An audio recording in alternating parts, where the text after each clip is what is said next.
Hey, what's going on, you guys? It's Neil from Woodwork, and today we're doing a board and batten wall going down to a basement in heirloom red. Stick around and we'll show you exactly how we did this from start to finish. So like with any project, it always starts off with MDF.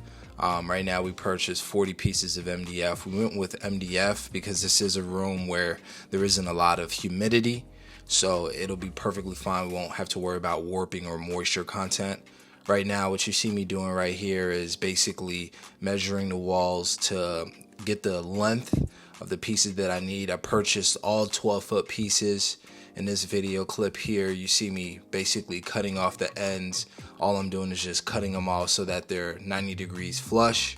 Right in this area, we're basically just marking a vertical line. This is where the design is going to start. So we're just getting that vertical line, and then I'm grabbing the piece that I initially cut, marking off at the edge where the crown molding meets so that it fits. Once we see that the piece fits, we just basically brad nail it in place. I'm moving at this like side by side angle where the brad nails basically cup into the wall, and you'll find that it secures to the wall so you don't have to actually brad nail directly into a stud. No one is going to be climbing on this design, so we don't have to worry about that there. This tool right here, favorite tool in my arsenal. It's an aluminum protractor. It gives you the exact cut that you need to the degree. This has expedited my cut time, my process, and reduced that amount of time that it takes me to understand what cuts I need, simply by looking at the either mitered side or the single cut side. I can tell exactly what measurement or degree the miter saw needs to be, and I can quickly make that cut. So you'll find that in a link down below if you need that tool, but I highly recommend it. Over here, basically I'm just measuring how tall the wall is at the top of the staircase, so that I can cut a piece to length so that we can get that up and installed. Basically with my designs, I always start with the bottom vertical and the top vertical pieces, and then everything else is built in inside of that design. In this area, if you noticed, I did this cool little trick where basically I measured 10 inches from one side of the MDF, and then I put the measuring tape on the opposite side, and then I took a measurement from the other end to where I marked at 10 inches.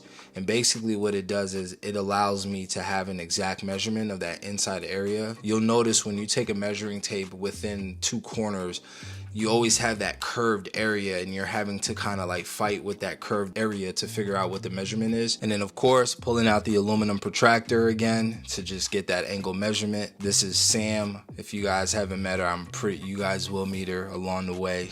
This? She's busy moving along, filling in all the gaps, the cracks, everything that is needed. I'm on the other end, basically cutting the back side of the handrail so that we can start the design on the other side. Of course, you didn't see me put up the design on the left, but don't worry, we're gonna go through step by step of what we do on the right. And essentially, as you can see, I'm up there, you know, marking that vertical line. Sam is sanding down the other wall. And basically, this is our flow. This is our process of doing these designs. We kind of got it down to a point where we can put the design up within 1 to 2 days, sand, get everything going within another day, and then painting on that 4th day, and we're done within like 3 to 4 days. Here, what Sam is doing is she's using what I call the little sand scribing block. And basically she's just cutting off a 45-degree miter on the back side of one of the edges that's going to touch the wall, because the wall isn't exactly squared. You won't be able to get that piece sitting flush with the ceiling or the edge of the wall. So what we do is we kind of cut this 45-degree angle off the back side, so when it taps or pushes up against the wall, it sits flush with the ceiling and the wall, and that back side is basically it doesn't touch anything essentially.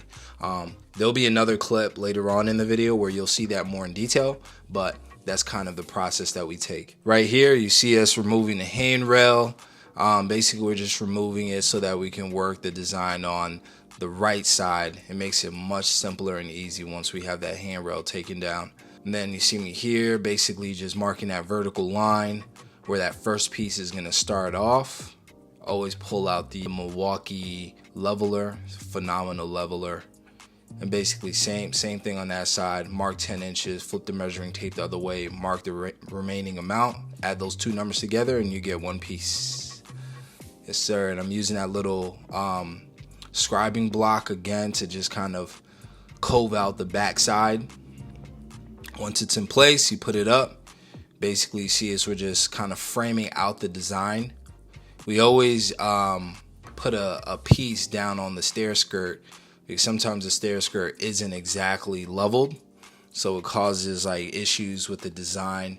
So if you use like a piece on the stair skirt in the ceiling, you'll have like an exact 90-degree flush area to work off of.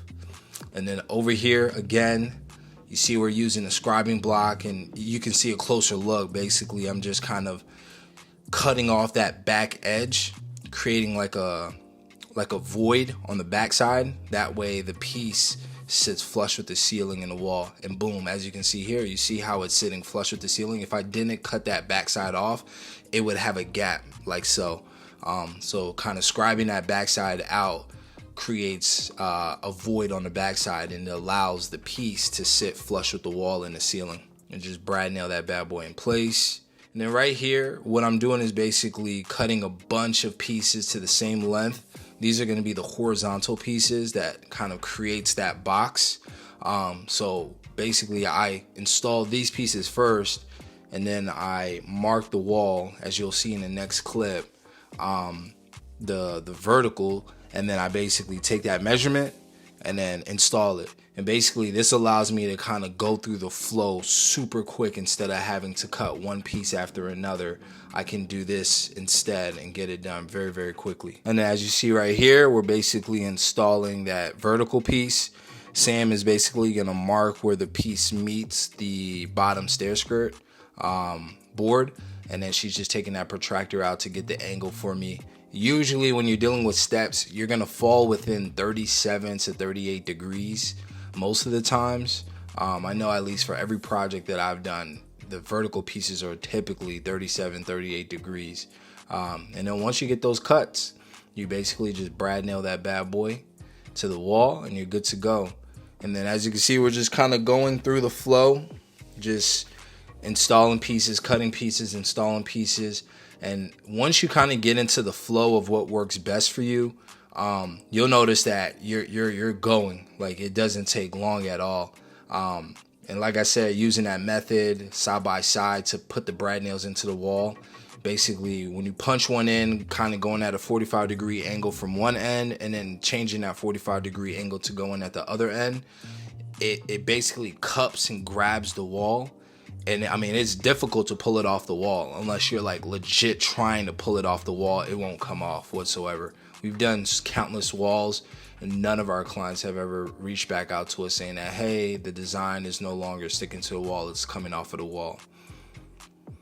And like I said, we're using MDF for this project here. We find it to be a better alternative than wood because it doesn't like shrink as much as wood. When I was doing these walls in the beginning with wood, I was noticing a lot of shrinkage in some of our projects. I was to the point where I was having to use adhesive on the backside, but I don't like doing that because it causes some pieces to sit a little bit further up than other pieces and they don't end up flush. So you're having to use so much more spackle and wood filler at the joints to get it to look seamless.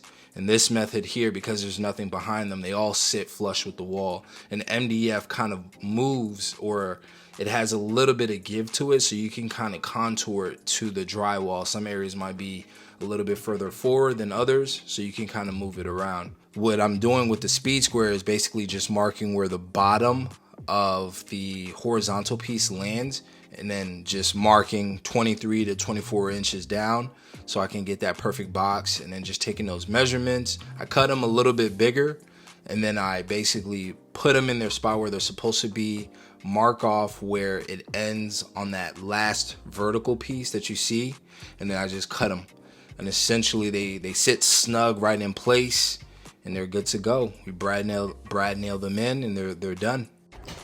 All right, you guys, so yesterday I tried rolling this board and batten wall.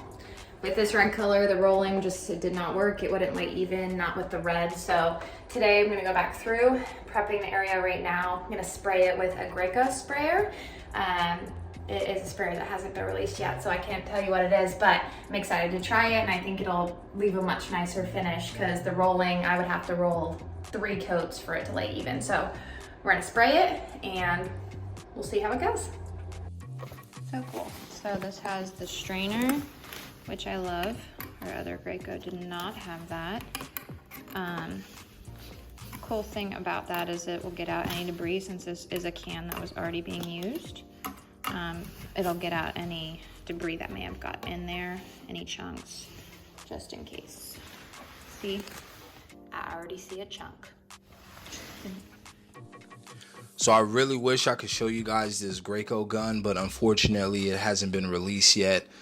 Maybe by the time this video comes out, this gun will be released. It's a new Graco gun. Graco reached out to us and they wanted us to try out this sprayer.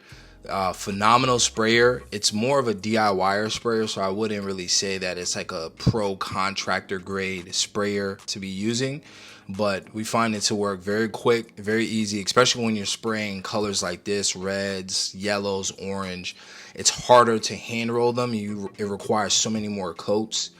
So using a sprayer like this was phenomenal. Not to mention it comes with some added accessories that are excellent for painting, the painting process, all that, keeping everything clean and tidy. So I highly recommend going with the Graco sprayer, especially this one that's going to be released over the summertime. And here you got the final product. Let me know what you think. That red came out really, really nice. The design came out very, very, very nice. We really appreciated the client. They really appreciate the design. They went with this color.